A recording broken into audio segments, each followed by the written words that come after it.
From a speech given by William Elder, also known as the Old Man, tale singer of the Stranded Stone Society and Alpha of the Stonekeeper's Pack, to a meeting of the Veiled Community on May 1st, 1778. Look, I'm going to need you all to be quiet. Be quiet. Yes, all of you. Yes, even you, Nesbitt's. Particularly you. This is a mess. Over here we have the Mayapple Lodge trying to call themselves an independent enclave beholden to the laws of their various European orders. Next to them, the Sistren of the Bitter Well, pushing for exemptions based on some natural stricture, and my own pack, insisting on binding arbitration given to us by spirits we don't know from Adam. You're all damned fools. We have a community here because this place is fraught.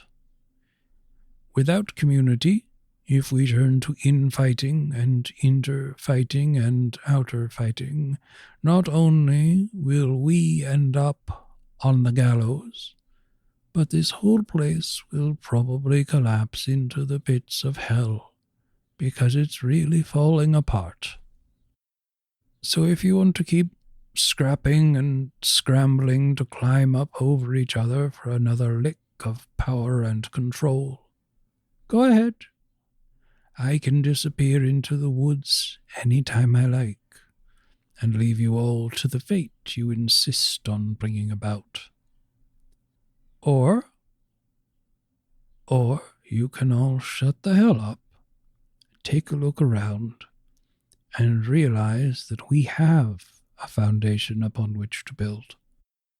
We have been neighbors, some of us, for decades. We know how to get by when we're not all at each other's throats. What is it that Libertine in Philadelphia says? We must all hang together, or most assuredly, we shall all hang separately. So it's your choice. Take your time. I'll be outside, counting stars, and the world will be outside, measuring out rope.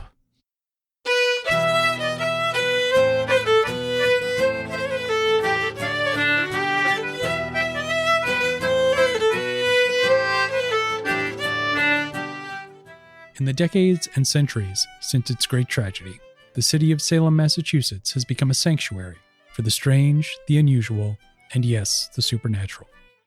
Werewolves, vampires, fairies, mages, and other more esoteric things now walk the streets in relative safety.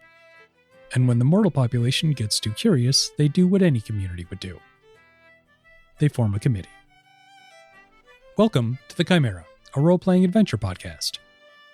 Our campaign this season is called Gallows Hill, and it takes place in our version of the World of Darkness, the setting that encompasses Vampire the Masquerade and all its sibling products. I'm Vin LeBate, and I play 8-Ball, a vampire with mental health issues and an assortment of fake IDs, and joining me this season are...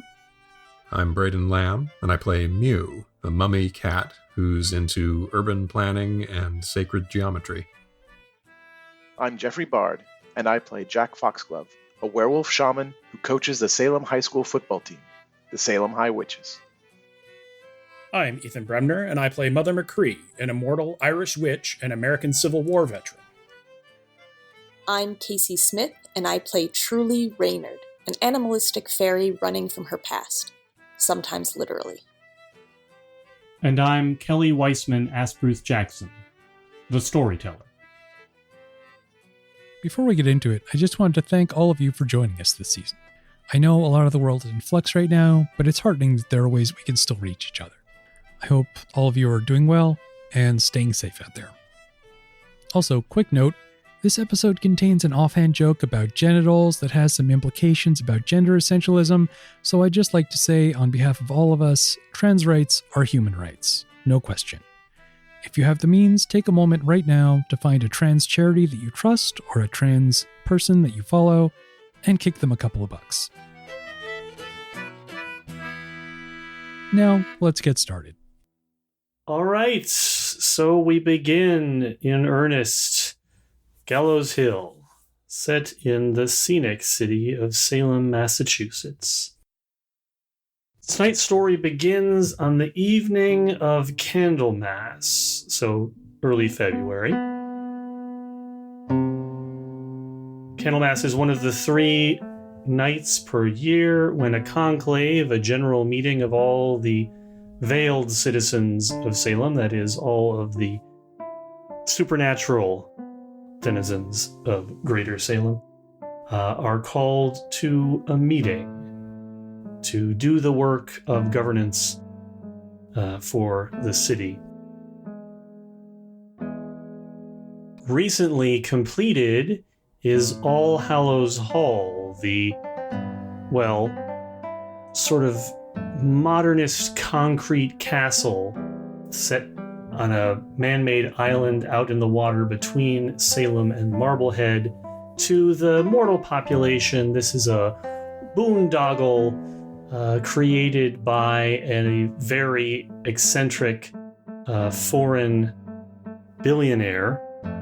But to the veiled community of Salem, this is their new sort of town hall, gathering point, and to some degree, neutral territory, a place where people can come together even across difference in order to discuss the matters of import to the secret denizens of the city. So as I said, Candlemas, there's many different rooms and spaces in All Hallows Hall that we'll hopefully get around to exploring at some point, but for now, we're actually going to be in the hall itself, the main meeting area, a room of enormous dimensions with very, very high vaulted ceiling. It's a circular shape, roughly circular. Everything in All Hallows Hall is angular, but not a lot of right angles. So this is a heptagrammatic room. It's got 7 sides to it, but a rough circle. In the middle, there is a circular platform, and otherwise there's seating all the way around the outside of the room. There are, however, only 2 entrances/exits, 2 large doors to the east and the west. So, it's Conclave Day. It's a day when everyone is supposed to show up to take their say in civic government and vote when necessary, and otherwise be involved in the work of the city. So is only 40% of the population actually there? Good question.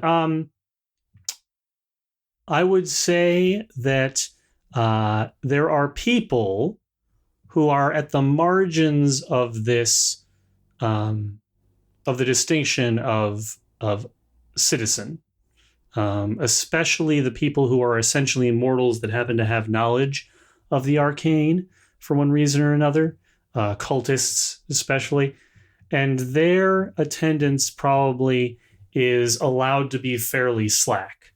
But by and large, participation is considered mandatory, and if you don't show up, there are going to be consequences. The good shepherds might end up paying you a visit and talking to you about why didn't you show up to the meeting. It's not just a right, but it's also a collective burden to participate in the governance of the city. So with that in mind, let's go around and talk about how each person's character enters the space. Vin, I'm going to start with you. Okay. So 8-Ball is a vampire. That's probably relatively obvious if you know what to look for in a vampire. Pale, slightly exaggerated canines. If you're close enough to check that. She's maybe 5'4", skinny, early 20s, you would guess. Like, probably still gets carded in some places. Dyed black hair that looks like it's, when you've dyed your hair too many times and it starts to have that look, kind of looks like that. You can see like a bit of auburn showing at the roots. sort of a punk look. She's wearing probably a leather jacket. It's February. That doesn't matter. She's dead. So she's wearing a leather jacket. If you've known her for a while, you know that she has a lot of t-shirts and they've all been modified with a pair of scissors in some way or another. So tonight she's wearing a hacked up shirt that's now a crop top that just says in sort of a bubbly 70s font, "More weight." Oh, damn. And then probably like a plaid skirt, fishnets, boots. She has a backpack and a mesh bag hanging from her belt that has a Magic 8-ball in it. She probably sits towards the back, and assuming the seats aren't full, she puts her feet up somewhere. These are, very nice stadium seating, upholstered, fold-down seats. They've just been installed because this building is only a couple of years old at this point. But definitely there's enough space to put her seat up, to find a seat where she can put her feet up on the seat in front of her. So, yes.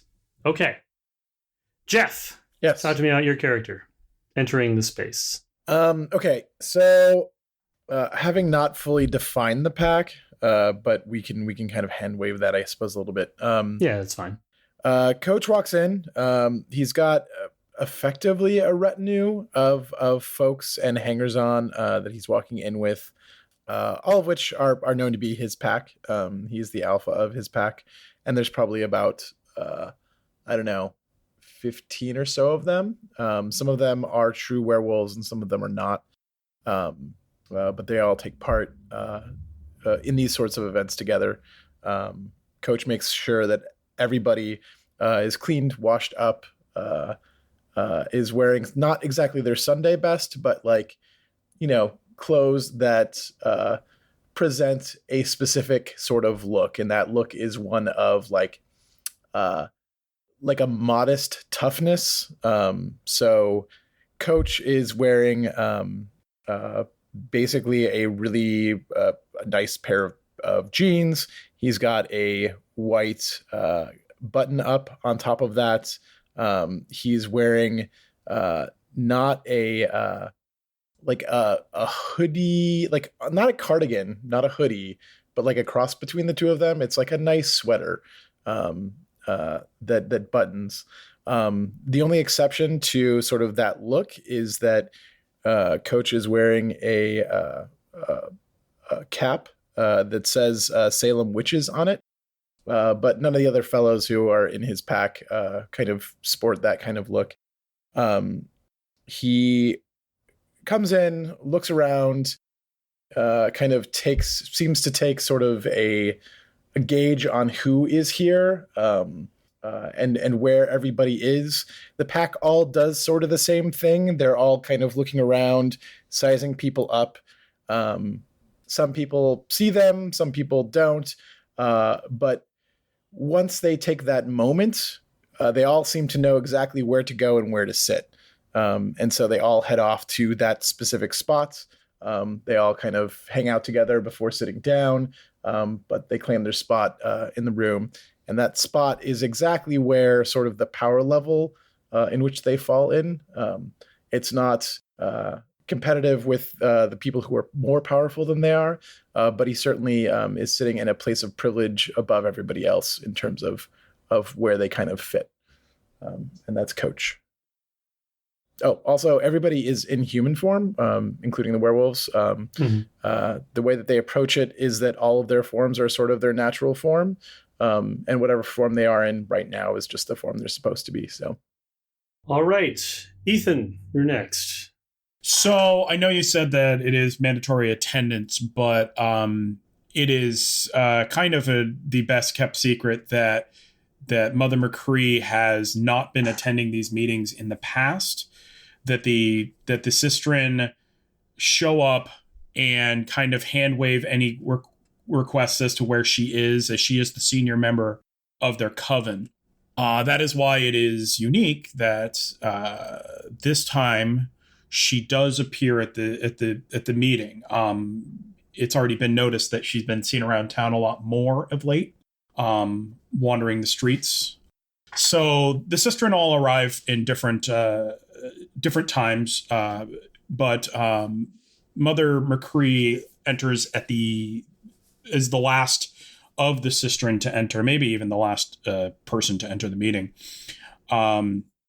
She is as she always is. Every time anyone has ever seen her, in a dark blue Union soldier attire with forager hat and a cloak over her head, with her, quote, walking stick slung over her back.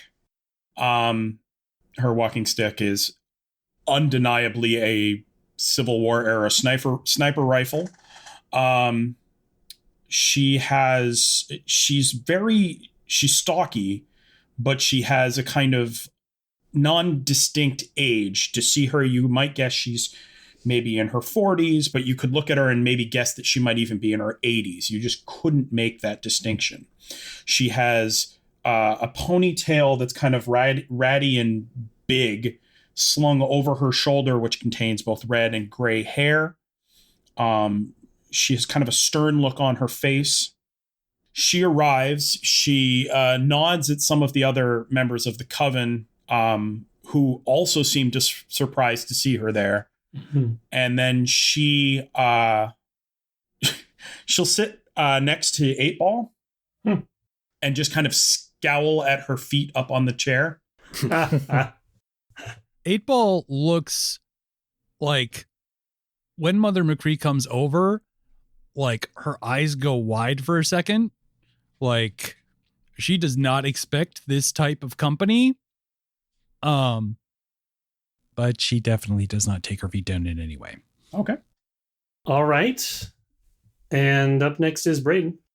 Amal walks in slowly and majestically. Amal is a young man. He looks a bit like modern day Jaleel White. He is very fashionably dressed in a charcoal vest with white pinstripes and a Starfield t-shirt and like a black knit shawl and those, sort of baggy-ish cloth pants that are tight at the ankles and sandals. And draped around his shoulders is his black cat, Mew. Those who know him recognize from his current expression, which is somewhat aloof and imperious, head tilted slightly up, that Mew is currently the one driving. He usually brings in to these meetings some small item. Today, it seems to be a little jewel case. He finds his seat. Mew takes a seat next to him, and on the seat on the other side of Amal, he sets down this little jewel case, opens it up, and it is a pair of silver cufflinks. This is one of his kind of constituents whom he brings to each meeting, a different member of a different ghost. And this is Nathan Pendergast, and the silver cufflinks are his anchor, helping his constituents to participate as they're able. I presume by jewel case you mean a case that would hold jewels and not a CD case from the 90s. Not a CD jewel case, no. Right. Not a completely irrelevant, outdated piece of technology. Although that would also be a very good anchor for a ghost. Yeah. Mm-hmm. This is my copy of Jagged Little Pill. I loved it above all else in life. All right. And finally, Kacey. So Truly Raynard arrives at the back of the room where the door is and kind of pauses in the doorway briefly just to look quickly around the room, identify any other exits, sort of get the lay of who's moving around. Not so much like who's here, but just sort of what's the position of different people in the room and like how, in a potential fire or, moment of panic, like what's the best way to leave again. Mm-hmm. And once she's sort of assessed that, she steps in. She's a shorter, slender woman. She's probably around like 5'5'1". She has like dark brown to black hair, depending on the light, kind of just back in a braid, relatively long.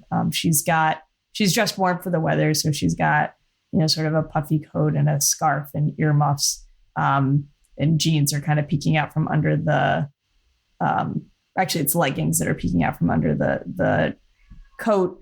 The only exception to that is she's got sandals on, and she kind of finds a spot where she can sit, where there's a little space between her and anyone else who's come in yet, sort of near the back of the room, kind of close to where the door is, and settles in there. Very good. Very good. So yeah, the room fills up over a span of probably a good 20 minutes from when the first of you arrived to when things get started. Things get started. There we go. And to the extent that people are members of them, because not everybody belongs to a particular faction, but to the extent that people are, there's a significant amount of grouping that happens. So as Ethan, you sort of already intimated, except for Mother McCree, the sister and all sit together. And the Stranded Stone Society mostly sits together. The various branches of the Foxglove family are a little bit more dispersed, partially because a lot of those folks overlap with other various factions in town, but there's some clustering that happens. The Mayapple Lodge, which is the dominant vampire group in town, is very cohesive and kind of sits together as one voting block, and right front and center because their commandant is the current mayor. There's like a small number of Nesbits that are sort of left, and they straggle in, and they're all seated together in one row. Amal keeps a very careful eye on them. Mm-hmm. Mm-hmm. But just give me a sense. Do they show deference when they're in the same space as Amal and you? Yeah, definitely. Okay. What about the more controversial members of the society? Are they still expected to be at this meeting? I'm not sure invited is the right word, but like the Promethean and I don't know if they're still around, the shark werewolves. Yeah, everybody is expected to come, and in fact, okay. All Hallows Hall is considered neutral territory. There's not supposed to be violence on site, so even people who have an outstanding judicial ruling against them, as Ishmael very definitely does. Ishmael tried to burn the city down, about 100 years ago, and was not judged positively for it, but has managed to live on the margins of the community and be secret enough about his whereabouts or intimidating enough to people who might know where he lives that he's managed to survive. So he is very much here, and no one is sitting anywhere near him. There's like a visible kind of ring of empty seats around where this hulking creature of patchwork flesh with his brand right in the middle of his forehead is seated, but he's still here. He still shows up to meetings. So it's definitely, there's a lot of complicated relationality in the room, right? A lot of different relationships. So once people are largely assembled and there's been some milling about, and the kind of murmuring, there's a sense that the time seems to be about when things are supposed to start. There's some of those that like test quiet where people stop and listen kind of in a pattern, and then eventually quiet down enough that out comes first a human with frosted tips, wearing a pretty nice suit and black Ray-Bans and an earpiece, comes out, and he's hefting a sizable box. He comes out and he puts the box down on one side of the dais. I said there was this circular dais, and there's a couple of steps up to it, but it's fenced off, right? So there's a fence all the way around the circular dais. And he puts this box down next to where the steps are. And then outstrides the mayor. The current mayor of Veiled Salem is Sebastian de Espinoza. He is a very regal and gentlemanly vampire with long white hair. He's dressed for the occasion in a quite archaic black morning coat with extensive golden trim and decorations all around the collar and the cuffs and the buttons. He has a gold sash around his waist. He looks like he stepped out of a painting from the early 1800s.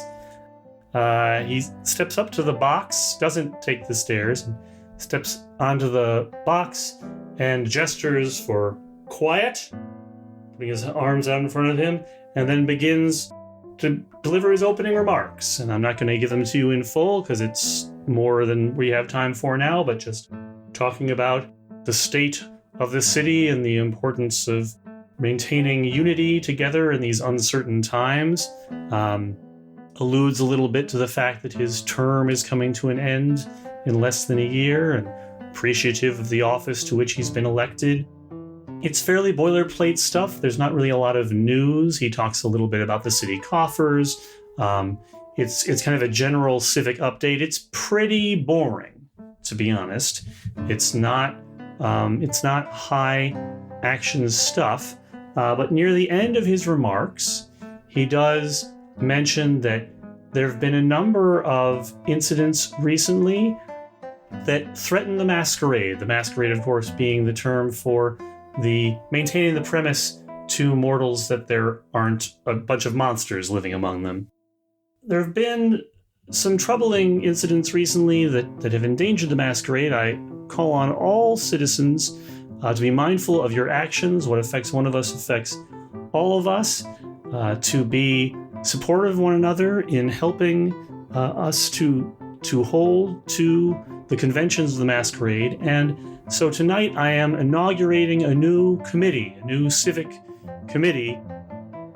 The Sanitary Commission will be charged with assisting members of the public in ensuring that the mortal population does not become aware of our existence, because as we all know, should that ever happen, it could take us right back to the bad old days. He intones. When he says Sanitary Commission, Mm-hmm. 8-Ball just leans her head slightly towards Mother McCree and says, gross. Shh. And when he intones bad old days, it's with a sense of gravity and like everybody should know what he's talking about. I think there's a little bit of everybody knows when we're referencing the witch trials, but we also don't really like to talk about it in polite society sort of quality in the residents of Salem. He now takes questions from the floor. Does anybody have a question for the Lord Mayor? Well, PCs don't have to, but there are a few NPC questions here and there. I mean, there was like one of the Nesbits was listening really carefully to the facts and figures section of his speech, and so double checked some of the math about the state of the city finances. There's a Mokole, a were alligator, who rises to raise an issue about the adjudication of hunting grounds in the southern half of Salem Woods and points beyond. And Sebastian listens politely and says, I'm going to look right into that. And here's where we should direct that issue. He actually references an associate justice of the abnormal courts who is seated in the front row, one Madame Mystere, and says that we should take it up, of course, in the courts. That's the proper venue for complaints of this type. One more check. Anybody have any questions they want to ask the mayor? Yeah. 8-Ball, pipes up after that last question. So, hold up. What does the Sanitary Commission do? What are we talking about here? I'm so glad you asked me that question, Dame 8-Ball. The Sanitary Commission will be charged with the assistance of all citizens in helping to maintain the masquerade, both for facilitating the necessary steps to ensure that mortals remain ignorant of our existence among them. By voluntary means, you may come to the Sanitary Commission asking for their assistance, but also to work in concert with the Good Shepherds and the agents of the abnormal courts in order, where necessary, to step in where a member of our esteemed citizenry is unwilling or unable to see to their own responsibilities in this area. It's been my experience that these people don't need any assistance in being ignorant. Mew hops up onto Amal's shoulders, and Amal stands. Mm-hmm. As a senior member of this community with extensive experience in problem solving, I would like to offer my services to this Sanitary Commission. Many thanks to you. Is there a more formal name people would know you by than Mew? That we never settled on. Okay. Let's say Lord Mayor of Harmony Grove. Let's say steward of Harmony Grove. That's fair. So as to avoid the term mayor. Yep. Steward of Harmony Grove, I am quite appreciative, and we the public are in your debt. Thank you for volunteering to serve. He nods to Madame Mystere, and you can see her reach into a bag that she is holding on her lap and pluck out one white marble and put it in her pocket. Anybody else have anything to say before the end of the meeting? Yeah. Look, I wasn't going to bring it up at the meeting, but we're waiting on the resodding of the fields over at the high school. I know this is supposed to be kind of under the radar. I know that takes some time to route funds through whatever means you find people route funds through. But it's been like 2 months now, and my kids are getting hurt. We had 2 twisted ankles last week. And so I'm just hoping you guys fulfill your promises sooner rather than later. Could you give us a status?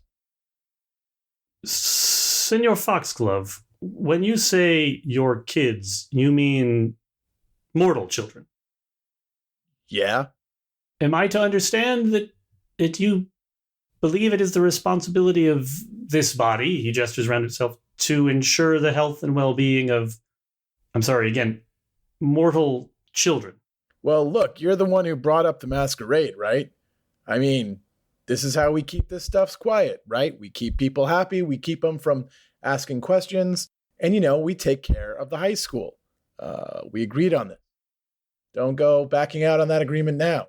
No, I wouldn't dream of backing out of any agreement. I will take this under advisement and check with the clerk of the Treasury about... I'm just asking that you get the ball rolling, that's all. I will certainly see to it.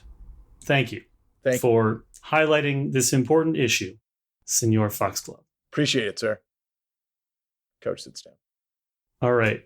So, as mentioned, and again, with thanks to my ancient colleague from Harmony Green, if you will all... I'm sorry. Harmony Grove. Sorry. If you will all be sure and file out through the western exit of the room, take just one, please, marble from the bag that Madame Mystere is holding, and you can be on your way. Hey, sorry, marble? Yes, the positions on the Sanitary Commission, barring volunteers, I was quite surprised, but lovely to have you involved. But the remaining positions on the Sanitary Commission not filled by volunteers will be filled by lot, as is custom. So the eastern doors are closed, the western doors are opened, and along with a couple of the beefier good shepherds, Madame Mystere waits at the door, and each person on their way out picks out one marble. Most of them are black. Mother McCree will wait till all of the sistren get up, and she will go to them and just kind of shake her head and be like, I didn't realize it was this pedestrian. I like the politics that are a little more roughshod. And they kind of like are just kind of like, why are you here? So she's going to let all of them go before she goes. And she's going to reach in the bag and intentionally grab a white marble. Or whatever color. I mean, she can't see into the bag. Sorry? So, I mean, it's you reach in, you get what you get. Right. Is she going to try and use magic? Yeah, I'm not sure. I don't think any... yeah, she didn't really have anything she could do to make that happen, I suppose. You got correspondence. You could swap a white with the black, I guess. If you know the color. How about that? Yep. No, that's what happens. So she will wait till one of the sistren grab a white marble, and then she'll just swap hers with it. Okay. Actually, she won't use magic. She actually won't use magic to do that. She'll just wait till one of them gets it, and then she'll just be like, she'll just hold her hand out, and they'll be like, yeah, and then they'll swap with her. Okay. Yeah, that works. So indeed, let's see. The list of current sistren is not right in front of me, but one of them does pick out a Marigold Childress Smythe. There you go. Marigold Childress Smythe reaches in, plucks out a white marble, and Mother McCree indicates that she's to give it to her, and she does so. Reaches back in, plucks out another one, and it's black. So she's good. Anybody else explicitly doing something on their way out the door? Yeah, the pack doesn't do anything particularly special. Coach is the first one who puts his hand in. Okay, Coach reaches in and pulls out a white marble. Well, guess I'm cleaning things up. And he winks at whoever is holding the bag. Yes, that's Madame Mystere. Madame Mystere. Woman dressed all in black with a black top hat. Sort of, very self-consciously Victorian-style garb. A black veil that's pulled up, so she's not really covering her face, but it's like there for her to put down over her face whenever necessary. She nods. Thank you for your service. And Vin and Kacey, you're who's left.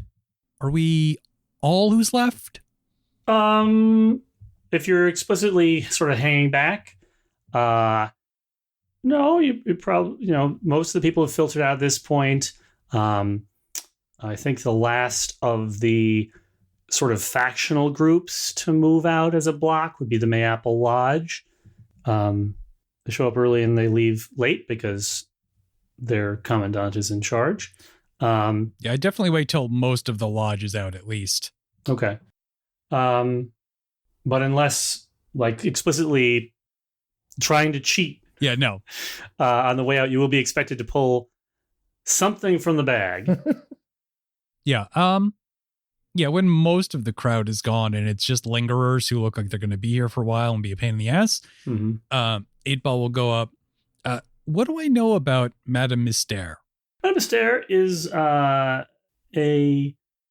one of the oldest members of the Salem citizenry at all, but not brand new either. She's one of the so the sistren for a long time, and then even when they weren't exactly the sistren for a long time were like the only magi in the area, right?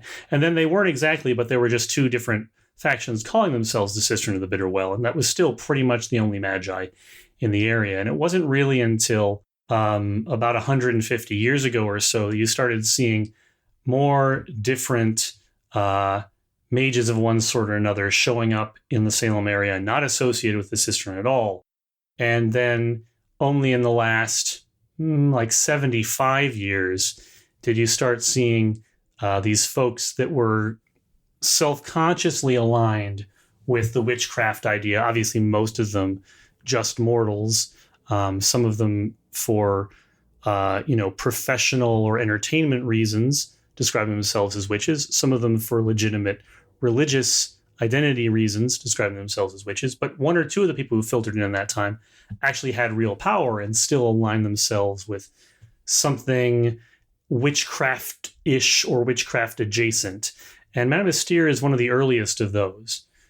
So she's been in the greater Salem area, probably going on, well past 50 years now. She appears to be a woman in her probably late 40s, not explicitly young, but definitely not old either. And she has not aged in the time that 8-Ball has been here to see what she looked like. But she became an associate justice of the abnormal courts a couple decades ago. So she has a significant role to play in civic government. Is Madame Mystere her given name? Does she have a given name, and do I know it? You don't know another name for her. No? Do you have a thing for knowing people's names? Not specifically, but I deal with a lot of people. No, yeah, you deal with a lot of people for sure. I have some politics points. Yeah, no, you would, if somebody knows her name other than Madame Mystere, it must be a very short list. Okay. Right. It's not, this is most of most of people's titles and the sobriquets, right? This is somebody where you're just this is the only name I have for this person. Mm-hmm. So if she uses a different name with anybody else, it's got to be a real tight circle because the information's not getting out. Okay. 8-Ball walks up, just stares her right in the eye the entire time. Madam reaches into the bag without looking and pulls out a marble, holds it up so that she's still making eye contact, but the marble is in her periphery, and opens her hand. It's white. Ah, dick. Jack, I got a thing. She runs off to find Coach. Madame Mystere smiles. That leaves you, Kacey. Yeah, so Truly was sitting on her phone, and she was Truly was sitting down, and she's kind of found reasons to not get up, basically, that look kind of innocuous, like she's putzing on her phone or she's looking for something in her purse. But she kind of makes a point to wait until everybody's just sort of left, so there's not really the risk of people kind of crushing in behind her before she gets up to go. And during the whole presentation thing, when Coach kind of popped up for the, are there any questions? And was like, yeah, when are we going to get some grass at the high school for my kids? Just had this sort of faintly, fondly bemused smile on her face because it was just so very Coach to say. But with him, with his big retinue of a bajillion other werewolves, does not kind of reach out or try and say hey to him or anything. So she is sort of in a hurry to get out the door, and she reaches into the bag and takes her marble and just kind of doesn't really even stop walking. She's just absolutely dead certain that she's going to get a black one. And she looks down at her hand. It's white. And she sort of stops and holds it up kind of better to the light just to make sure, kind of looks at it and looks at the bag and looks back at the marble and kind of motions the bag well, I reached and I picked it out. And there's just sort of a faint look of consternation on her face as she pockets the marble and walks out. All right. So people disperse from here, but obviously they're y'all just left the same room and are flowing out kind of the same way. So there's ample time to catch up with each other, especially those of you who maybe were watching and saw who else got a white marble before you did. So I'm going to leave space here for you to do that if you want, but if you're just going to disperse, you can just disperse, right? There's no forced interaction. Yeah, I'm definitely catching up to Coach. Okay. Coach eventually hears 8-Ball, kind of turns around and looks and sees her coming, squints his eyes a little bit, looks back at his pack and says, go on, I'll catch up. Save a beer for me. She holds up the marble. Look, I'm finally on your team. Oh, you got one too? Uh-huh. He kind of throws his up, catches it, kind of punches 8-Ball a little bit, like on the shoulder. Like, good to have you on the team. Gonna have to make sure that you can keep up with me. What are we doing? Well, I feel like we're cops. Kind of. Like with brooms, though? I mean, I don't understand the sanitation part of it. I mean, do I have to squeegee things? No, I think that's just there so we don't scare people as much, which is going to be tough because we also pulled the spooky cat and the creepy lady with the gun. Wait, which spooky cat? The Are you dead. talking about Angie? No, the Mew, the dead cat that lives in the graveyard. Oh, graveyard cat. Yeah. Yeah, no. I mean, I don't know. He's pretty strong. I think we could use him or her. Wait. I don't know if the cat's a boy or a girl. If you look across the room, you can see Amal with Mew on his shoulders, having some words with the mayor. Mew is standing now, and you can see cat balls. Okay. Thanks for that, Braden. Oh boy, That had to happen. It did happen. that is not where I expected this to go. Canonical cat balls. That's great. I mean, I guess, yeah, he's not going to be fixed given Yeah, no. the history of things. No, makes sense. Makes sense. I don't know. The Egyptians were very advanced. Do you know that they didn't spay and neuter their pets? I don't know. They had brain surgery. Come on. Yeah. Anyway. Yeah, sorry. if anyone Yeah, I'm gonna wonder. intends to join this conversation, feel free. So Mother McCree has not left. The rest of the coven has. She pointedly, though, stays out just outside the western door, and just kind of like watches people as they leave. This is in line with her behavior in the last few years, about last year, I would say, where she's just been wandering and watching a lot more. That is kind of all she's doing. She's not engaging with people. She's just kind of wandering around, milling about. But at the point where 8-Ball refers to her as a crazy old lady, if someone did look in her direction, you will see her nod and smile. So Amal finishes up his business with the mayor. It has something to do with the medicinal marijuana shop that has opened directly across the street from Harmony Grove Cemetery, and whether or not that was an intentional act of the Salem Zoning Board. This is the way of things. The mortals, they need their indulgences the same as the rest of us do. I assure you, there was no slight intended. Our government had no particular involvement in that. It was a completely mundane choice of the official government of the city. I understand. I will continue my vigil against the potheads then.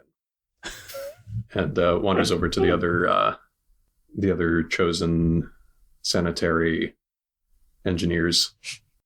Truly will have come out of the room at this point with her white marble, and since the group is smaller and the other werewolves and everyone's sort of coteries have kind of left, she'll join the cluster of white marble holders and kind of just hold her own up.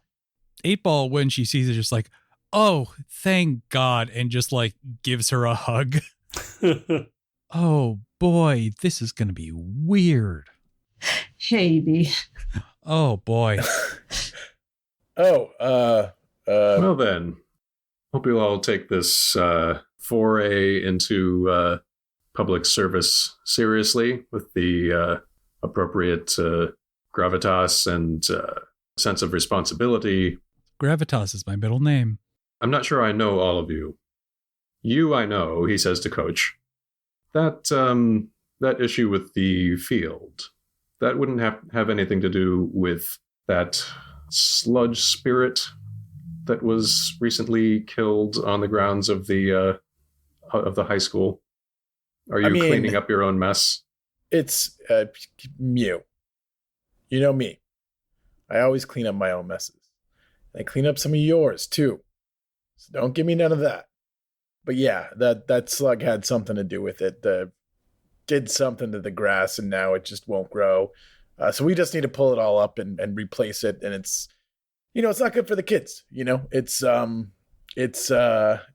of those things that they got to protect themselves, and it's a physical sport. And if they're not running on good grass, then a lot of accidents can happen, and it's just not good. It's not good. I mean, I heard you talking to the mayor over there. Make sure you put some pressure on him if you can. I will. I know he doesn't take it seriously, but I know you will. Oh, I will. And there will come a time when I have a bit more of a say, I believe. He's been sort of on the sly campaigning for mayor for, off and on for the last 100 years or so. He puts a hand on Coach's shoulder and says, "But I do genuinely respect the care you have for your charges." Yeah, my kids too. 8-Ball leans over to Truly. So, okay, Jack from the diner. Sure. She just kind of glances at Jack, and Jack kind of like pulls his hat down a little bit farther, so like his eyes are occluded, and says like, "Hey, True, how's it going?" But like actively like avoids eye contact with that moment. I have no idea if you know Amal and Mew. Mew is a cat, but he's in charge. And then Mew blinks at each of you very intentionally and slowly. Blink, blink, blink. So you said Blink. Amal goes to the diner, right? Amal does, yeah. Does he take Mew? Sometimes. Okay. So True, they'll say we've interacted on occasion, and she blinks back. And I should explain that you guys are all talking in a cluster. Mm-hmm. Mother McCree is not in that cluster, and she is responding visually to everything you're saying, as like nodding and smiling and you're not laughing. Is she standing still, or is she like wandering around the room? She is more or less. We're not in the room, right? We've left the room. We're in like an antechamber kind of. Yeah. Oh, okay, yeah. Yeah, no, she's still there, but she, like I said, she's kind of isolated herself. She is completely still until she is not. So she is stone still, kind of watching the room, listening, but she's also reacting to your conversation visually in as much as you can tell, like, as though she is in the circle listening. Yeah, and then we also pulled the spooky old witch lady. Ah, yes, Mother McCree. I don't believe we've officially been introduced. Did you turn to her when you did that? Does he? Or are you he telling know, them you haven't entered? Well, does he know what she's up to? Is he aware that she's got a weird relationship with space? That's up to you. I mean, she's not trying to hide. She's just not entirely wanting to be close to you all. She's not all there. Oh. He addresses her, and swings an arm wide in invitation to join the circle. She turns immediately backwards, facing away from you all, backing towards you. Then turns to join the circle and then says, "So we're here to clean up this town." I mean, that's what sanitation means. Yeah, there's a lot of dirt. I don't know that I'm entirely comfortable with that definition. I think it also encompasses preventing spills, let's say. I think I'm less comfortable with that definition. Lots of boiling. So, wait, you were talking with the mayor. Do you know do we get assignments? Or is there a committee charter? Is that how you do committees? Yeah, did I get any sense of that from talking to the mayor? The mayor was appreciative of your volunteering, intimated that he had a sense that it was that it might be as a stepping stone towards future high office, but since he's term limited anyways, he's not one to argue. He said, why don't you all come around to my office tomorrow night, and we'll have a meeting, get you established, go over your mandate, and I have a few issues you should probably attend to sooner rather than later. I'll give you the specifics when we speak next. Okay. He relays this to the group that we have a dinner date tomorrow night. Good, I'll bring my food. Do you know how dinner works? Truly looks over at 8-Ball. Do you know how dinner works? Well, it's you usually eat it in the evening, like, you know, when the sun isn't quite set. But you usually use the oven and stove, and you mix some ingredients together, and then you got dinner. Right? Mother rolls her eyes and just kind of, I know how dinner works. Okay, good. I don't trust anyone else to make it for me, but I'll be there. I'm appreciating the fact that when we first started envisioning this party, it was like we were leaning towards being mostly made up of characters who would have a lot of trouble functioning in the regular world. But now it seems like we have a kind of even mix of characters who have a lot of trouble functioning in the regular world, and then characters who have a lot of trouble functioning in the magical world. Yeah, I'm kind of uncomfortable being the normie here. Playing against type. All right. Shall we jump cut to tomorrow night? Yes. Yeah. Yeah, in the intervening day, Mother McCree is back on the streets, just wandering around. Yeah, that's still happening. Right. So, I mean, when she's wandering around, she looks like some kind of a Civil War reenactor, although a odd one. Yeah, I mean, she's cloaked and she's a woman, and she's not. Like I said, the people of the town kind of know her by legend, I guess, for the lack of a better term, but then they don't really believe or remember many interactions with her. So, like, she's a presence, but not one they kind of register that much. But when they are registering it, they register that it's super odd. The supernatural community will see her around, and that's still, you know, obviously she still registers as odd even in the supernatural community, but not, you know, she is just walking the streets. Mm-hmm. She's not doing anything, is I guess what I'm saying. Mm. So where's dinner? In my bag. Dinner is in the residence of the mayor, which actually is part of the complex of All Hallows Hall. It's sort of a multi-function governmental center. It serves as the mayor's official residence. It houses the courts. It houses the meeting hall for the conclave. It's your one-stop shop for magical civic government. So there's an interesting collision in aesthetics here, because All Hallows Hall has a decidedly modernist, even brutalist aesthetic, although it is sort of like brutalism meets castle. I dropped a few pictures in the Slack a while ago of an architect that I thought was in the right vein for this. But, you know, a lot of wide flat surfaces, right? Showing off what you can do with very ingeniously poured concrete. And then there's the inherent sumptuousness and intentional, even compulsive anachronism of Mayor Espinosa's aesthetic, right? So you've got this room that is wide and sweeping, but with these very stark, flat surfaces, you know, just these barren plains of concrete. But then it's been filled with all this fine teak and hand-carved wood and polished brass, really gauzy hangings, tapestries. The whole thing is an interesting collision of styles.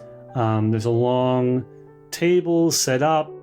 The food is served let's see. I think it goes something like you each have platters in front of you, with those big clamshell dome things, right, that you pull off to reveal what's underneath. That guy with the frosted tips is dressed like a waiter now, but he still has those black Ray-Bans on. Who is that guy? Do I know that guy? That is Espinosa's manservant, Gerald. He is definitely a ghoul, but other than that, he kind of lives in Espinosa's shadow, so not a lot to know. Let's see, things 8-Ball would know about him. He lives in a basement apartment. He's a chain smoker, and he's been working for Francisco for probably enough time now that if he was cut off from the blood supply, he probably wouldn't just die, but he would get dramatically older all of a sudden. So he's a little bit stuck, right? That situation where the ghoul has been tied to the master long enough that they don't have a good out anymore. Okay. Anyways, he comes along and pulls off each of the lids with a flourish. Let's see, going around again. Then the platter in front of 8-Ball has a fine silver goblet of what is clearly blood, and also a plate of steak fries. There is ketchup and salt.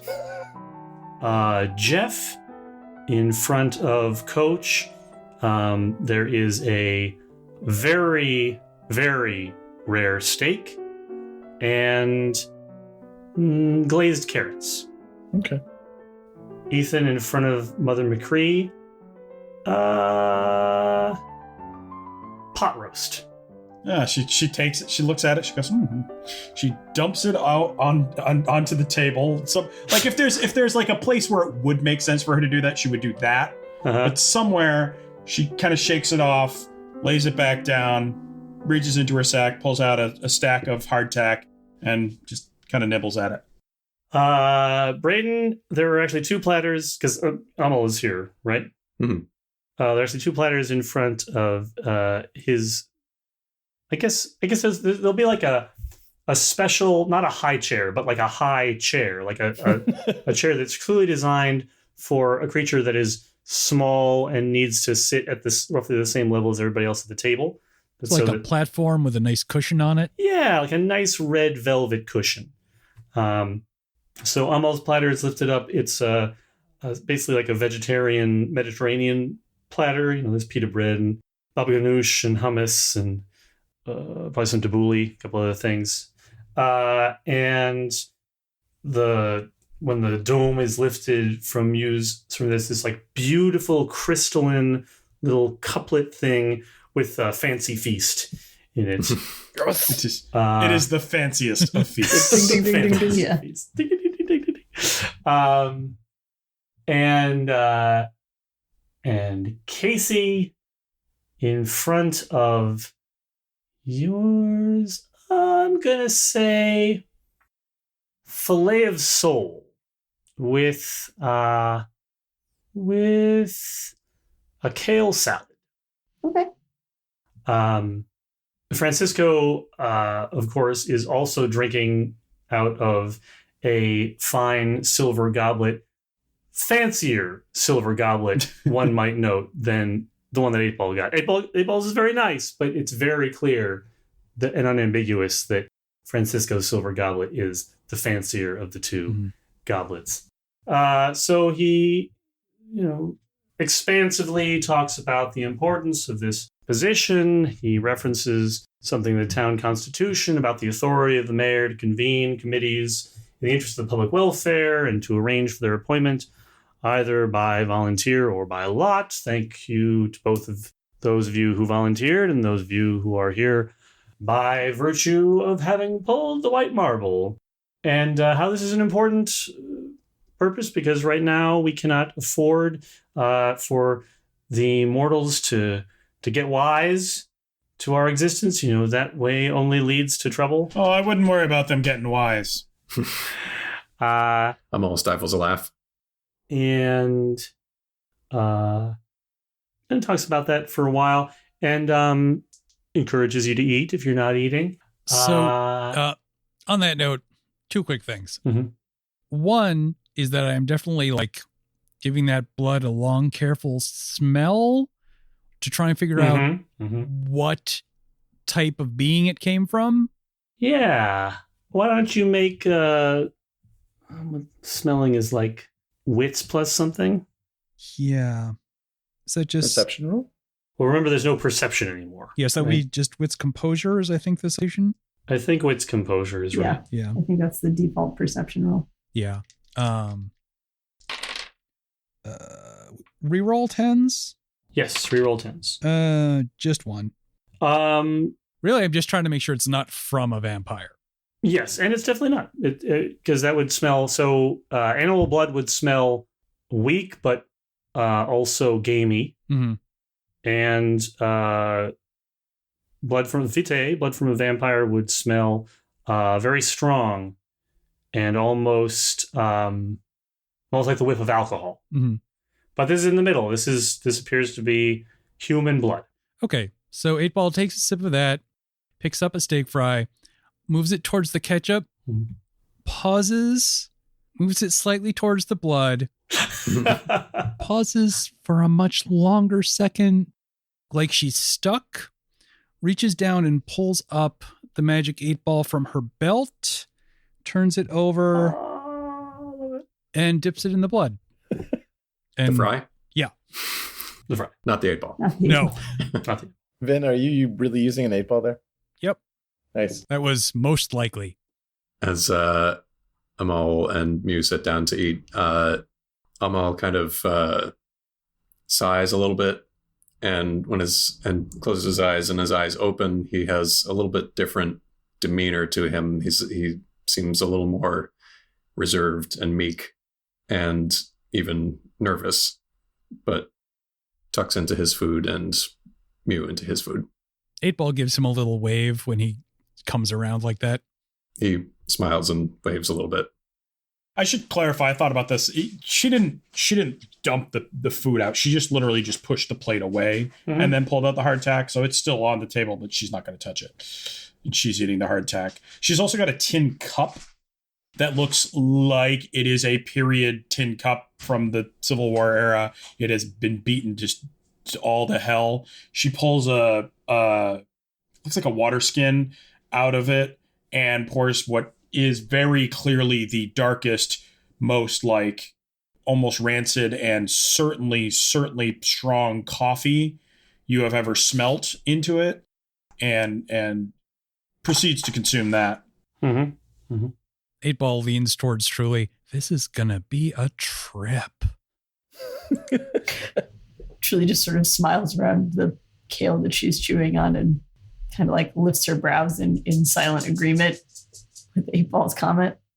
So after Mew has eaten enough bites to be polite, he then looks up to the mayor, and a much richer, almost more echoey voice issues from his mouth, his jaw and lips moving unsettlingly to form human words. So, Mr. Espinoza, what's on your mind? And none more of that flowery language. I just want to hear what we're doing. He pauses and swishes the blood in his goblet around a bit, tilts it back slightly, puts his nose in it, just breathes the aroma, sips a bit, swishes it around in his mouth, swallows, looks back, fangs extended. Some of your fellow citizens have been getting messy of late. You can see how this reflects poorly on all of us, represents a threat to all of us. And just at the moment, the attentions of my office have to be on a few other matters of even graver import to the well-being of our fair city. So I need your help. There it is. Hopefully it was satisfactory, yes? I'm not too big to say it. It's fine. You just use too much of the flower language. Just tell us what you want and move on. I don't know this lady too much, but I think I like her. Yeah, I mean, it's I pulled a white marble. I'm in. So yeah, just point me in a direction. I just this doesn't like Fridays. I need to keep free. Just so you know. Well, my suggestion is that you open an office. There's one available right now on Tuck Alley. It'll be a little bit more accessible than here at the hall. You know, get out there in the community, be where you can be seen and see others. As I said to your senior colleague, Mew, there were a few cases that have come to my attention that I'd like you to look into first, if you'd be so willing. But mostly, your time is your own. If you want to divide up a schedule, take turns, it's all fine by me. 8-Ball has just been like playing around with her phone for like the last 30 seconds. And she just looks up and says, I set us up a Slack. Oh, man. A what, dear? Right, we'll have that conversation afterwards. Do you have a phone? No, I do not have a phone. Okay, I'll sort that out later. She adds that to her to-do list. Amal checks his phone for an invite. I'm fairly sure she'll have emails for Amal and Coach and Truly. Yeah. Mm-hmm. Coach finishes his steak, but doesn't touch the carrots. 8-Ball will pick some carrots off of his plate casually over the course of the night. Does he take the meatloaf? Pot roast. Pot roast, that's right. Yeah, I'll pick at that too, actually. Anything else anybody wants to establish doing or saying or asking? I feel like I'd like to get sort of a picture of like just an example. So like if there's a list of quote unquote cases or whatever, she'll probably push to get the rundown of one of them. Like, I want to be sure this is something that I am comfortable doing. Also, are we an autonomous body? Are we in charge, or do we answer to you? Well, or do we just act when we feel it is appropriate? Because I've seen some things that I would like to address. As a committee of public welfare under the town constitution, of course, ultimately, you're responsible to the office of the mayor, whoever that may be at the time, but I'm pleased to give you a relatively free hand in this area of civic concern. If there's a matter that you think poses a threat to the public good, please, I encourage you to act and act decisively. We'll deal with the consequences afterwards. This is truly can be an existential question for us. Well, if I might suggest, as an inaugural project, the issue of the potheads. Mother McCree, is there any sort of ward you might be able to erect around Harmony Grove? I unfortunately cannot be held responsible for my actions should I be aroused from my sensory slumber by intrusion. So what you're saying is your concern about us breaking the so-called masquerade is that you might go off and kill a bunch of potheads. It is a very real possibility. Not at the moment, but when I return to my tomb... Are you suggesting that the sanitation committee sanitize itself? Who watches the watchmen? I don't think the potheads are our concern. The mayor can correct me on that, but I don't think that's what we're talking about. You're quite right, of course, Mother McCree. I encourage you to think a little bit more broadly about all this. Here are some examples of the sorts of cases that I'm talking about. He hands a sheaf of papers. They're like city forms, right? You know, check boxes and fill in this name here and that sort of thing. But they're all written out in florid hand with an ink quill on these, those sepia modeled sheets of paper that one would expect 2-3 centuries ago. Sort of a collision between modern style and historical aesthetic. And there are names and dates and locations and comment sections, that sort of thing. But there are probably a good 5 or 6 there, cases to be looked into. What's on the top of the stack?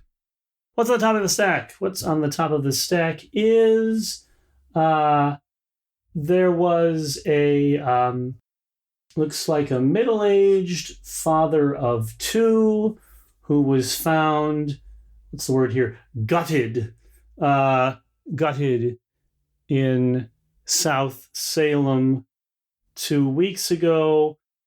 Occult symbolism adjoining the corpse, and seems like the sort of thing that might trace back to the veiled community. So is our job to dissuade those from investigating further into the supernatural community, or is our job to find out why this man was gutted? Well, as I said, you're coming in with broad leeway, but I would point out that we have mechanisms as a collective for dealing with someone in our midst who consistently poses a threat to our collective well-being. But the primary concern always is keeping the secret, yes. So if you were to find out who was responsible, that could well help in resolving that. But first and foremost, it's important that the mortal authorities not get any wind of what's actually going on. Yeah. All right. That looks like it's actually important. Looks rather pressing. Seems a little more important than some potheads, wouldn't you say? Admittedly, yes. Well, why don't we all meet up tomorrow, go through the rest of them, decide where we're going to start? That sounds like a plan. So what, you said we had an office? Well, I thought that you might want the space in Tuck Alley where the old clove merchant used to operate out of. Yeah, Tuck Alley's rad as hell. That clove guy left? He did. I don't think that business was going very well for him. I mean, he was a nice guy, but I could not handle that store. I could smell it from like a mile away. Good guy, though. Good guy. To be fair, can't your kind smell a lot of things from miles away? Cloves are something special. They get in the nose, like real far back in there. And just like days afterwards, you can still taste it. It's not super great. It's probably good we didn't meet when I was in high school then. Did you sell cloves too? I didn't sell them. Did you eat them? I mean, one time, but that was on a bet. Straight-facedly, Truly says to Jack, that's how she became a vampire.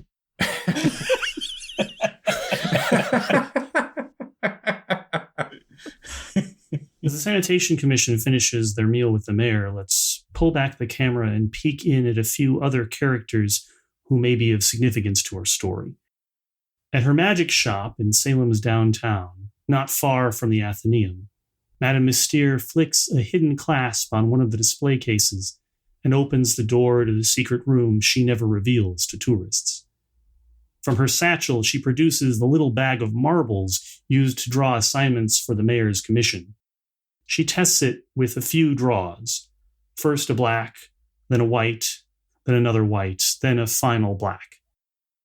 Satisfied that all is still in order, she deposits the bag in its place on the shelf with her other enchanted curios and closes the secret door behind her.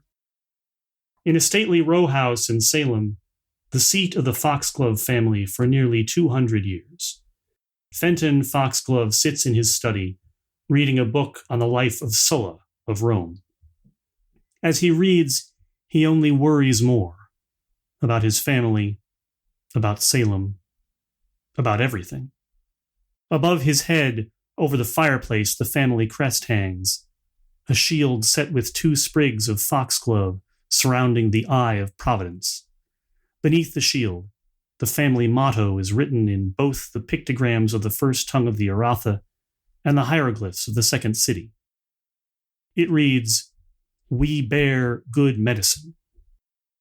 The shield is supported on the right by a black Cheviot goat, on the left by a black adder, and surmounted by a black cat. Just next door, in a similar home, similarly appointed, almost as though someone had consciously set out to mimic the style of decor, Ophelia Tremay, the intendant of the blood, also sits alone. She turns the spigot on a silver cask beside her and pours herself a small glass of dark red liquid. She sips the glass thoughtfully as she writes in her journal, musing about her plans for when she will be the mayor of Salem once more. Across the bridge, in Beverly, in an airy, modern condominium with a grand view of the harbor, Azacaccia, the Archduchess of Pandemonium, a woman with curled horns and sharp teeth, finishes her evening meal of Thai takeout, good whiskey, and a strong joint. On a wall calendar of black and white photographs from various scenic destinations in Italy, she marks off one more day with an X. One more day of her exile endured. One less day before she will return to her rightful throne in hell and take up the war against creation once more. In an alleyway, behind a dumpster in Peabody, a cat sits and preens itself in the moonlight. Its hair is black, almost disturbingly so, less a color than the total absence of light. So quietly that the poor creature does not hear, another cat, identical to the first, with the same coat of unblemished darkness, creeps up behind. Its jaw opens impossibly wide like the mouth of a sack, and it swallows the first, preening feline whole. Out over the water, on Big Misery Island, and across the wall between worlds, Lady Artemisia Melancholy rests in the ghostly ruins of a burnt-out casino, soaking in a bath that does little to improve her spirits. Her iridescent blue-green wings hang over one end of the tub, while her fishtail drapes over the other. In the middle, on a tray fixed to the rim, she plays a game of solitaire and sheds a single tear. And far, far away, on wastes of barren sand, a rider pauses atop a dune and looks into the distance. The Black Hand is an imposing figure of spiritual power and physical decay, a burial shroud draped over his head and shoulders as he sits astride his dead horse. Proserpina Nesbit joins him at his side, the silent caravan of the wild hunt stretching out behind them both. And then, as one, they begin the long, long journey towards Salem.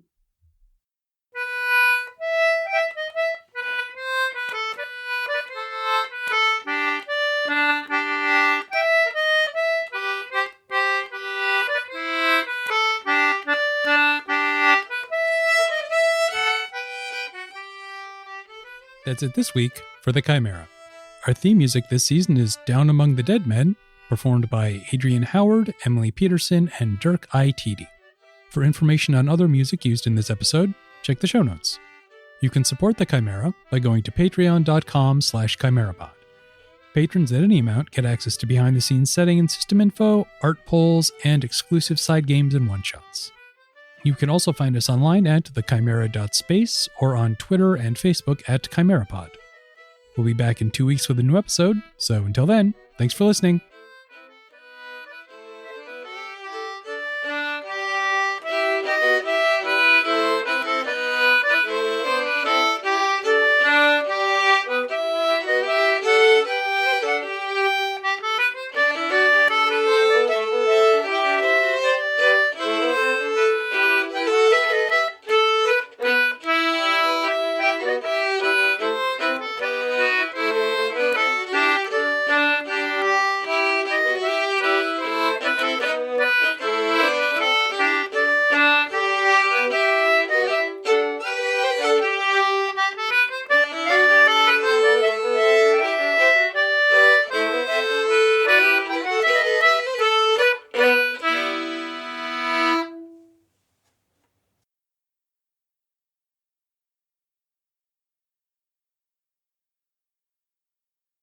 Recording. Let's all start recording. Recording has begun. Okay. Record. Thanks. I am now recording. Beep boop boop.